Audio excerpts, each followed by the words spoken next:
Centervale Park sounds a bit like a jungle. Noises of the birds. It's dusk. It's a beautiful sound, but it's interspersed in the background with the noises of Todmorden. Specifically, the noises of a cricket match that's going on at the moment. I'm quite sure that the story we're looking at today, which is a very quick one really, goes back to 1880. And I would imagine there wasn't that loud raucous noise when wood hit ball. This path in the park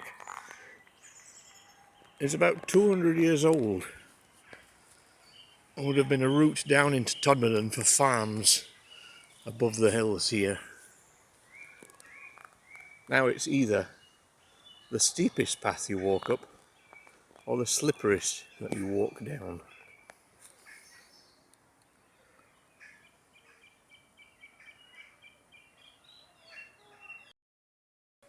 So our story really is about one of Todmorden's most famous cricketers at the time.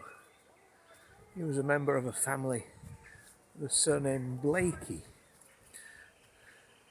And he wasn't on the buses, but he and his family buried here at Christchurch graveyard.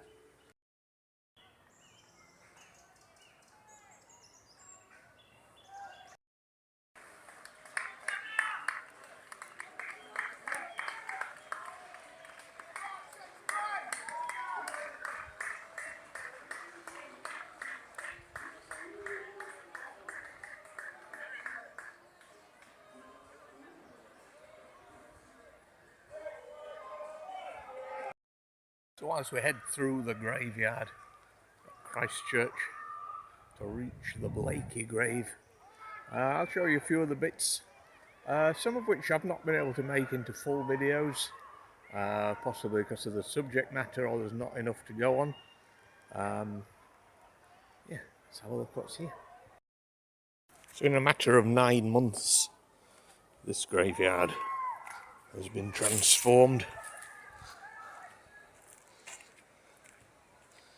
If you looked at the other videos of the times we've visited here, none of this could be seen. Yeah, none of that could be seen, but that's private, and even the people at the church picked up the cause, cleared the graves as well, which is amazing.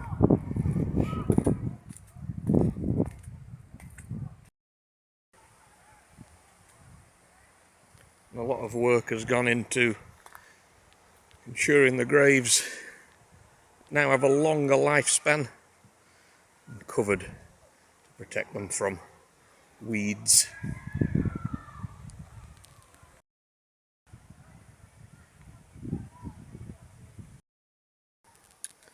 This particular spot, this has had a lot of work done just here,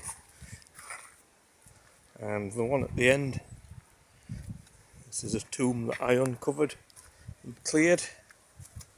It belongs to Anne Bancroft. Not that one, she's a former landlady of the Golden Lion. Very lucky to have the help of a wonderful researcher called Holly. Sometimes I pick up on a story and throw it at her and go, give me more information, and she comes back with pictures and info, and that's why we're doing the cricketing one today. She's found lots of pictures of our man. Thank you, Holly. To look at some of the work that's gone on in the private area. Again, none of these could be seen before. We come down into this bit, and again, if you look at my old videos from the last 9 months and visiting here, none of this was accessible at all. So now you can see it. There are a few worth pointing out. Well, everybody's worth pointing out. I'm not putting anybody down there. It's just basically sometimes stories pop out. Henry Ramsbottom, for example, is the father of Todmorden-born John Ramsbottom, the railway engineer. There was a blue plaque outside the train station. All these gravestones had also been lost to time and been dug out. Specifically things like this, unfortunately, are now covered in. They need a clean, basically. But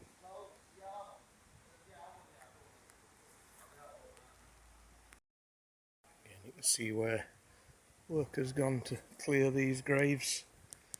And some are not in the best of condition, obviously. Some still have a lot of work to go. And again, 9 months ago, none of these could be seen, which gives you an idea of what work has gone on here. This one's quite interesting. Sacred to the memory of William Taylor, a porter at the Todmorden station on the Manchester and Leeds Railway, who was accidentally killed in 1845. Look at the way they've spelt Manchester, A and S, very elaborate S. Interesting. There's this the poem underneath, which probably best to read that rather than me recite it.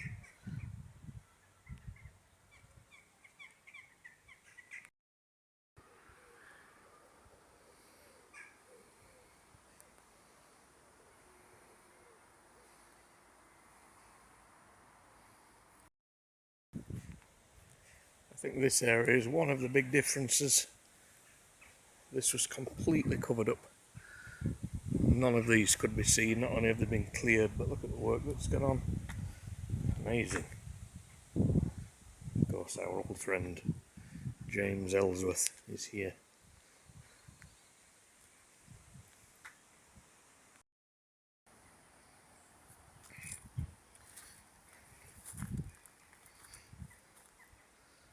Again, we're now on the tombs and the vaults. A lot of work's gone on here. There's still a lot of work in progress. We have some more landlords here. Look at this one. This one's interesting. Anne Radcliffe died September 23rd, 1980, age 104. And I would imagine she is the oldest listed person in this graveyard. This row here certainly shows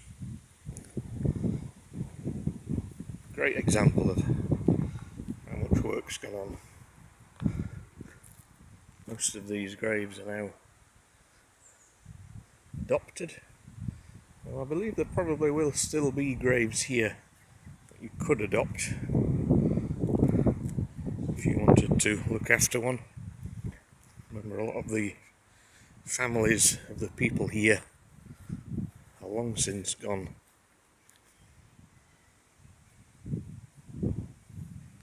And I think, as mentioned on both the last videos from here, I think this was the first adopted grave. I could be wrong, but there's some interesting old bricks here. Summit Brighouse and Old Brickworks. Summit again.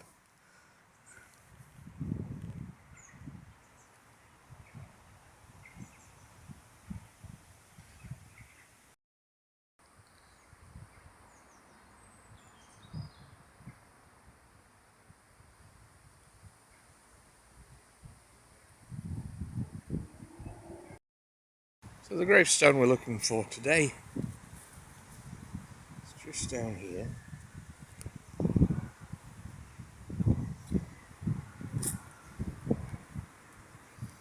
Although this is also an interesting one, of course. Mademoiselle Maria von Hoy, a refugee from Belgium. This is the stone for today.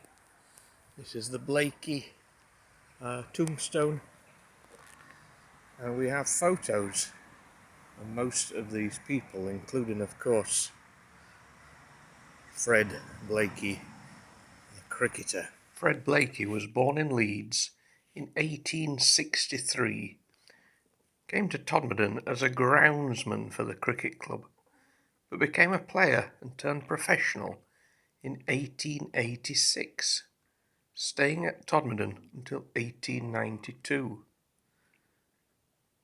Playing elsewhere for a few years, he then returned to Todmorden in 1896 and played until 1900.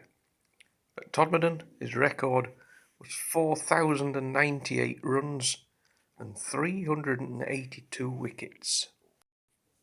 So after retiring in 1900, he became the landlord of the Queen Hotel in Todmorden, and then later moved to the York Hotel as landlord. But sadly, Fred died in 1925 at the age of 62. The same week he died, and knowing the end was near, he was carried on a chair to watch the match of Todmorden against Burnley. He was apparently disappointed with the result.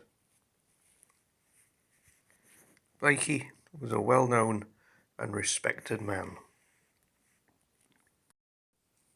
Other members of the Blakey family in this grave include Ada Blakey, Fred's wife, who also got a mention in the newspaper, the daughter Dorothy, also mentioned is Tom Blakey, Florence Rowe, and at the back there is Ella Horsfall and Bernard Horsfall.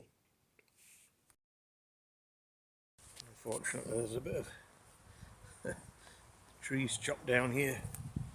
Let's see if I can spin around so you can see the names on here. I don't know if you can see those, and I can't see them. Thomas Blakey at the top. I can't make out the others, I can't get far enough round.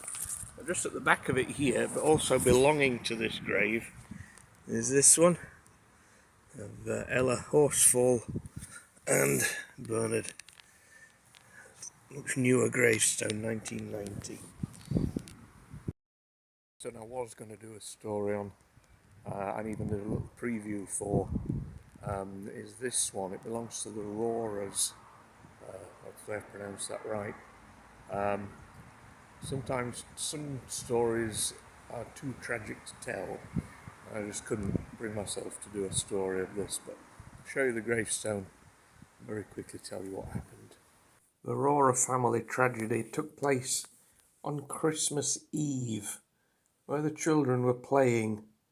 A gun was at their house, and even though they were playing, George, the brother, shot his sister Sarah in the head and killed her.